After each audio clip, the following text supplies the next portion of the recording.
नमस्कार मेरे प्यारे बच्चों, कैसे हो आप लोग? सब लोग ठीक हो? PNS memorial school online classes में मैं पूजा सिंह आपका हार्दिक स्वागत करती हूँ। बिहारी के 8वें दोहे के साथ हम आगे बढ़ते हैं और ये भक्ति का 8वां दोहा जो है, इस दोहे के बाद नीति के दोहे आ जाएंगे। ये भक्ति यहाँ पर कृष्ण की भक्ति या भक्ति से मतलब था इसमें। अब नीति के दोहे आएंगे बिहारी जी के, ठीक है। तो ये भक्ति के दोहे में हमारा आखिरी दोहा है, 8वें नंबर का दोहा है। क्या कह रहा है कि जप माला छापा तिलक, जप माला छापा तिलक सरे न एको काम। मन, जो मन है, काचे नाचे वृथा साचे राचे राम। यानी क्या इसमें बिहारी जी कह रहे हैं, पहले आप लोग जान लो, पहले शब्द अर्थ देख लो, ठीक है। कि जप माला छापा तिलक सरे न एको काम, मन काचे नाचे वृथा साचे राचे राम। ये 2011 में आया हुआ है, ठीक है। तो बिहारी के दोहे हर साल देखोगे कोई न कोई एक दोहा। तो इस पूरे वीडियो को बिहारी जी से जो जितने वीडियो मैंने डाल रखे हैं वो देख लेना, और ये 2 या 3 वीडियो और रहेगा, तो तुम लोग बार बार चला के उसको देख लोगे तो भी तुम लोग याद कर लोगे और लिख लेना, ठीक है। अपनी लास्ट टाइम में अपनी फेयर कॉपी से एक बार रिवीजन कर लोगे तो अच्छे मार्क्स आएंगे तुम लोग के, ठीक है। तो सबसे पहले जप, जप मतलब क्या होता है? मंत्र जपना। माला फेरना, माला होता है ना जो माला जप करते हैं। छापा, छापा मतलब बहुत इंपॉर्टेंट, ये तुम लोग को नहीं पता होगा। छापा मतलब विशेष प्रकार का टीका जो लगाते हैं, चंदन का छापा।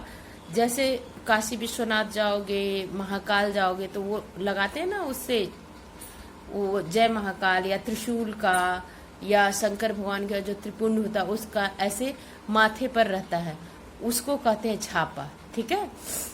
तिलक, वो तिलक छापते हैं ना, तो वो विशेष प्रकार का टीका लिख लेना, चंदन का छापा लिख लेना ऐसे। और तिलक मतलब तिलक लगाना जानते ही हो। अब क्या इंपॉर्टेंट है? सरे, सरे मतलब पूरा होता है, सिद्ध होता है, ठीक है। एकव काम मतलब, एकव काम मतलब क्या होता है कि एकव काम मतलब क्या होता है? एक भी कार्य। अब मन काचे, कच्चे मन वाला। और नाचे मतलब भटकता रहता है। और राचे मतलब प्रसन्न होते हैं। देखो, एक भी हमारे बोलने वाले शब्द में से नहीं है, ठीक है ना। तो इसलिए आप लोग को शब्द अर्थ लिखना ही पड़ेगा, ठीक है। अब हम लोग क्या कर लेते हैं कि ये अर्थ समझ लेते हैं पहले। कि बिहारी जी कहते हैं कि जप करने से, माला फेरने से, चंदन का तिलक लगाने से, यानी ये सारी चीजें बाह्य क्रियाओं को वो मना कर रहे हैं। ऐसे ही कबीरदास भी कहते हैं। तो ये भी क्या कह रहे हैं कि जप करने से, माला, जप माला छापा मतलब ये जो तिलक लगा के हम घूमते हैं, इसको, ये सब एक भी काम नहीं आता। मन काचे नाचे वृथा। ये जो मन है हमारा, ये ईश्वर की भक्ति करने से कतराता है, तो इधर उधर चीजों में भागता फिरता है। जैसे हम कहे ना, इसके पहले भी आप लोग को समझाए हैं कि पूजा क्या होता है, हमको अपने अंतर मन में झांकना होता है। हम अपनी आंखें, कभी भी देखो, प्रार्थना करोगे, पूजा करोगे तो आंखें बंद करके करोगे। तो आंखें बंद मतलब बाहर नहीं देखना, आंखें बंद मतलब अंदर देखना, अपने अंतर मन में झांकना, अपने हृदय को देखना, ठीक है। तो इधर उधर भटकने, वृथा, वृथा मतलब व्यर्थ, इधर उधर घूमने का कोई मतलब नहीं है, ठीक ना। फिर क्या कहते हैं बिहारी जी कि मन काचे नाचे वृथा साचे राचे राम। मतलब सच्चे जो हमारे भगवान है, भगवान की सच्चाई हमको सच्ची भक्ति पर करने से मिलता है, ठीक है। यहाँ पर बाह्य आडंबरों को बेकार बताए हैं और सच्ची भक्ति करने पर बल दिए हैं बिहारी जी, ठीक है। अब हम लोग एक बार और समझ लेते हैं कि जप माला छापा तिलक सरे न एको काम, मतलब ये सब काम नहीं आता है, ये बाह्य आडंबर है। ठीक है। मन काचे नाचे वृथा, और मन ऐसा ना, मन चंचल होता है, वो इधर इधर इधर इधर इधर की चीजों में बहुत दौड़ता रहता है। लेकिन मन जो सच्चे मन से भक्ति करेगा उस पे राम या कृष्ण या कोई भी जिस भगवान को जिस इष्ट देवता को मानते हो वो तुमको मिल जाएंगे। ठीक है। तो अब हम लोग संदर्भ प्रसंग व्याख्या कर लेते हैं कि प्रस्तुत दोहा हमारी पाठ्य पुस्तक हिंदी के काव्य खंड में संकलित रीतिकाल के प्रसिद्ध कवि बिहारी द्वारा रचित बिहारी सतसई के भक्ति शीर्षक से अवतरित है। प्रसंग क्या कर रहा है कि कविवर बिहारी द्वारा रचित दोहा जो है इसमें बाह्य आडंबरों की निरर्थकता बताकर भगवान की सच्ची भक्ति पर बल दिया गया है। और व्याख्या क्या है कि कवि का कथन है कि जप करने, माला फेरने, चंदन का तिलक लगाने आदि बाह्य क्रियाओं में कोई काम पूरा नहीं होता। इन बाह्य आचरणों से सच्ची भक्ति नहीं होती। जिनका मन ईश्वर की भक्ति करने से कतराता है, भक्ति करने में कच्चा है, वह व्यर्थ ही इधर उधर की क्रियाओं में मारा मारा फिरता है। ईश्वर तो केवल सच्चे मन की भक्ति से ही प्रसन्न होते हैं। ठीक है। तो इसमें बिहारी जी ने ना जो बाह्य आचरण है उसको मना करते हैं। ठीक है। ऐसे कबीर दास भी कहते हैं कि माला तो कर में फिरे, जिह्वा मुख में माही, अमनुआ तो 10 दिस फिरे, ये तो सुमिरन नाही, सुमिरन नाही। ठीक है। और इसमें देखो क्या है,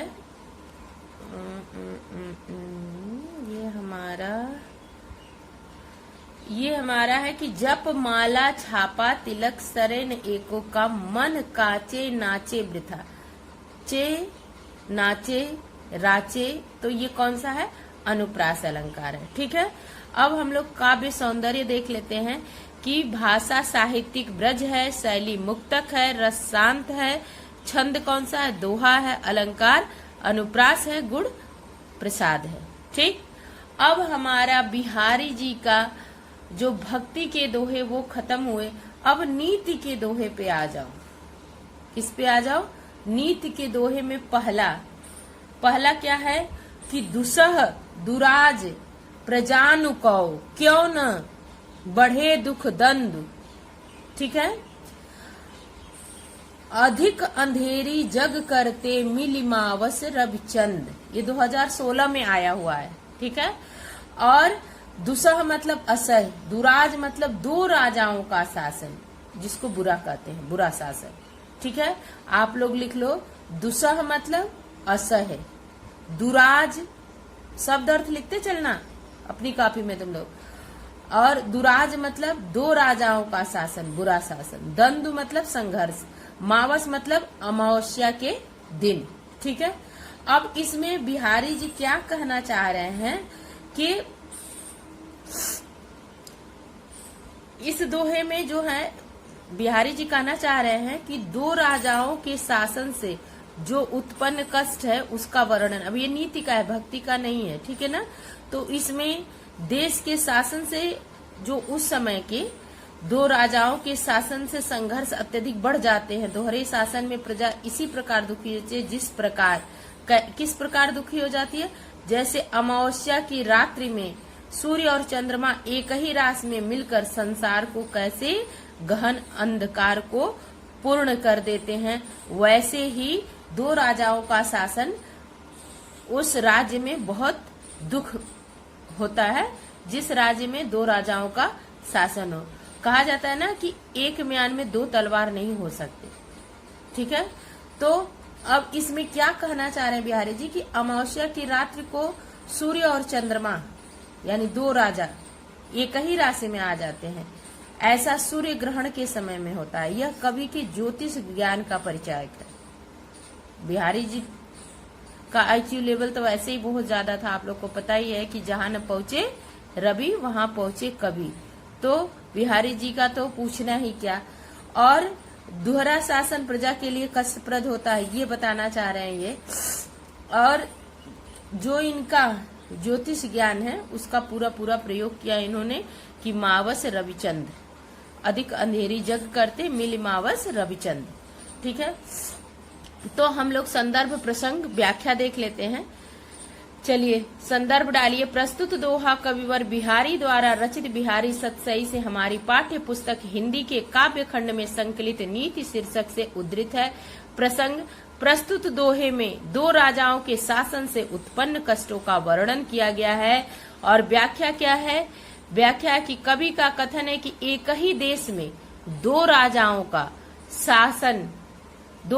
के शासन से प्रजा के दुख और संघर्ष अत्यधिक बढ़ जाते हैं। दोहरे शासन में प्रजा उसी प्रकार दुखी हो जाती है जिस प्रकार अमावस्या की रात्रि में सूर्य और चंद्रमा एक ही रात में मिलकर संसार को गहन अंधकार से पूर्ण कर देते हैं। काव्य सौंदर्य हेडिंग के अंतर्गत लिख लीजिए आप लोग। भाषा ब्रज है, शैली मुक्तक है, छंद दोहा है, रस शांत है और अलंकार क्या है? श्लेष और दृष्टांत। देखो श्लेष बताई हूं कि कई अर्थ चिपके हों और दृष्टांत यहाँ पे आपको एक दृष्टांत देकर समझाया जा रहा है कि जैसे दो राजाओं का शासन कैसे दुखी करता है, जैसे अमावस्या की रात सूर्य और चंद्रमा मिलकर गहन अंधकार में, मतलब सूर्य और चंद्रमा का उदाहरण दो राजाओं से राज्य को दुखी और ये गहन अंधकार करते हैं अमावस्या की रात को। ठीक है, तो अब हम लोग गुड़ कर लेते हैं। गुड़ प्रसाद है। अब हमारा अगला दोहा क्या है? अगला दोहा है कि बसे बुराई जासुतन ताही कौ सनुमान, आ भली भलौ कहीं छोड़िए खोटे ग्रह जपुदान। अब देखो ये कितनी बड़ी बात उन्होंने कही है। 2016 में भी आया हुआ है, 2018 में। सनुमान मतलब सम्मान। खोटे ग्रह जो है वो कौन से ग्रह हैं? खोटे ग्रह कौन से? अनिष्टकारी ग्रह, यानी शनि आदि की बात की है। यानी इन्होंने नीति के दोहे में उसमें भी ज्योतिष ज्ञान का परिचय दिया है और इस दोहे में भी। अब इस दोहे में उन्होंने क्या कहा है कि संसार में दुष्ट व्यक्ति की बहुत आवभगत आदर होती है जिससे अधिक अनिष्ट कार्यों से बचा जाए। जैसे कि अगर किसी के ऊपर कहा जाए कि आपके ऊपर शनि है, तो जाके सब लोग पीपल के वृक्ष उसमें जल देते हैं, शाम को दिया जलाते हैं। अभी अच्छा कह दिया जाए तो कोई कुछ नहीं करेगा, हाँ मेरे तो बहुत अच्छे। लेकिन जब ग्रह खराब है तो जो ग्रह खराब है, सबसे खराब ग्रह तो शनि को मानते हैं। तो शनि चाहे राहु चाहे केतु, तो जो खराब तो उसका उपाय करने लगते हैं। तो और क्या कहना चाह रहे हैं कि कभी कहना चाह रहे हैं कि बसे बुराई जासुतन, मतलब जिसके शरीर में बुराई बसती है ताही कौ सन्मान, उसको जो बुरा व्यक्ति है ना, दुष्ट व्यक्ति है, उसको आव भगत बहुत चाहिए। ठीक है, उसको संसार में उसका आदर क्यों होता है? ये नहीं है कि बहुत सम्मान उसको इसलिए दिया जाता है कि बहुत अच्छा है, नहीं, ताकि वो और बुराई ना करे। ठीक है, उसको और हानि ना पहुंचाए लोगों को, तो वो उपेक्षा ही करते हैं सब लोग, लेकिन भला भला कहते हैं नहीं बहुत अच्छे। एक होता है ना कि डर के भी हम किसी को कहते हैं अच्छा, हाँ बहुत अच्छे। ऐसे ही लोग की बात कर रहे हैं नीति के दोहे में बिहारी जी। क्या कर रहे हैं कि जो अनिष्ट करने की शक्ति जिसके पास होती है, बुरा होता है, ठीक, उसका संसार में बहुत आदर होता है। भले को हानि न पहुंचाने वाला समझकर, जैसे अच्छा है वो क्या करेगा, वो कुछ भी नहीं करेगा। ठीक है, तो उसको छोड़ देते हैं सब लोग, उपेक्षा कर देते हैं। लेकिन जो दुष्ट होते हैं उनके लिए, जैसे अनिष्ट ग्रह होते हैं, उनके लिए जप दान तप करते हैं सब लोग कि वो शांत हो जाए। तो इसका यही मतलब है कि बुराई या दुष्टता होती है जिन लोगों में, उनका लोग सम्मान करते हैं। अब देखो ये कितनी दूर की बात, गूढ़ बात कही है बिहारी जी ने कि दुष्ट लोगों का सम्मान हम क्यों करते हैं कि वो अपनी जो दुष्टता है, बुराई है, ठीक ना, उसको और ज्यादा न फैलाएं, उनका सम्मान करते हैं। हाँ आप बहुत ठीक है। कैसे? जैसे बोला जाता है कि आपका शनि या राहु केतु, तो उसका जब दान करते हैं सब लोग, अभी बोल दिया बहुत अच्छा है, तो फिर सब लोग निश्चिंत हो जाते हैं। ठीक है, तो यहाँ पे भी ज्योतिष ज्ञान की बात कही गई है। संदर्भ प्रसंग व्याख्या हेडिंग डाल लीजिए, संदर्भ में लिख लीजिए आप लोग। प्रस्तुत दोहा कविवर बिहारी द्वारा रचित बिहारी सतसई से हमारी पाठ्य पुस्तक हिंदी के काव्य खंड में संकलित नीति शीर्षक से उद्धृत है, और उद्धृत है लिख लीजिएगा, उद्धृत है। प्रसंग क्या है कि प्रस्तुत दोहे में इस सत्य को उद्घाटित किया गया है। क्या किया गया कि संसार में दुष्ट व्यक्ति की बहुत आवभगत आदर होती है, जिससे उसके अनिष्ट कार्यों से बचा जा सके। व्याख्या क्या है कि कवि का मत है कि जिसके पास अनिष्ट करने की शक्ति यानी बुराई है, उसका संसार में बहुत आदर होता है।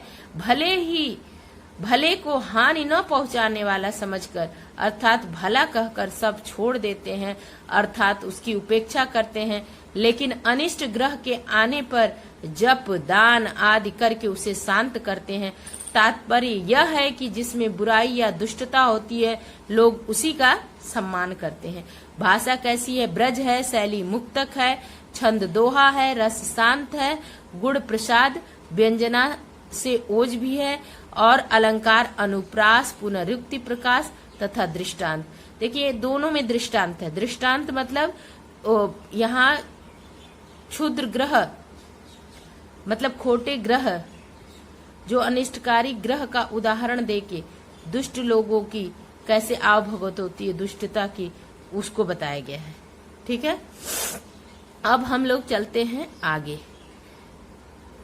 आगे तीसरा दोहा है कि नर की अरु नल नीर की गति एकौ कर जोय, अजेतो नीचा है चलो ते तो ऊंचो होय। ये 2012 में भी आया हुआ है और 2016 में भी। नर की अरु नल नीर की गति एक करी जोड़, अजेतो नीचे हैं चले ते तो ऊंचे हो।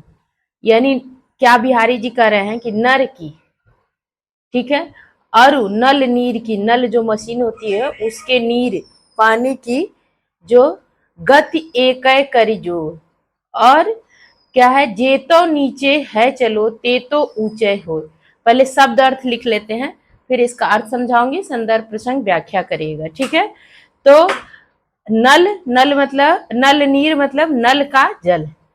ठीक है, जोई मतलब देखो, अजेतो मतलब जितना, अतेतो मतलब उतना। यानी क्या कह रहे हैं बिहारी जी कि मनुष्य जितना नम्र होता है उतना ही वो क्या ऊपर उठता जाता है। यहाँ बिहारी जी कहना चाह रहे हैं कि मनुष्य नम्रता से उन्नति करता है, विनम्रता से ऊंचा होता है। कैसे? जैसे नल को भी हम जब ऐसे नीचे के तरफ दबाते हैं, और नर भी है जो मनुष्य है वो भी अगर नम्र हो तो दोनों की गति एक ही जैसी है। कैसी? कि जेतो नीचा मतलब जितना नीचे नल का पंप जो होता है, मशीन का जो नल है उसको भी जितना ही हम नीचे ऐसे करते जाएंगे पानी उतना ही अच्छा देता है। तो यहाँ पे बिहारी जी यही कहना, बिहारी जी के नीति के दोहे में यही है कि मनुष्य नम्रता से उन्नति करता है, विनम्रता से महान बनता है। ठीक है, ते तो ऊंचो होय। तो नर यानी मनुष्य और नल नीर, नल के जल की गति एक ही जैसी है, जितना नीचे होगा उतना ही वो ऊंचाई पे जाएगा। नम्र जो रहेगा, नम्र मनुष्य जो भी विनम्रता के साथ, वो उतना ही उसका व्यवहार अच्छा या वो और अधिक उन्नति करेगा। ठीक है, अब संदर्भ और प्रसंग व्याख्या कर लेते हैं हम लोग। संदर्भ हेडिंग डाल लीजिए कि प्रस्तुत दोहा कविवर बिहारी द्वारा रचित बिहारी सतसई से हमारी पाठ्य पुस्तक हिंदी के काव्य खंड में संकलित नीति शीर्षक से उद्धृत है। ठीक, अब प्रसंग क्या है कि प्रस्तुत दोहे में बताया गया है कि मनुष्य जितना नम्र होता है उतना ही ऊपर उठता है, और जिस ऊपर उठता है, अब व्याख्या हेडिंग डाल लीजिए आप लोग, व्याख्या में क्या कह रहे हैं बिहारी जी? कविवर बिहारी का कथन है, कविवर बिहारी का कथन है कि मनुष्य की और नल के जल की समान स्थिति होती है।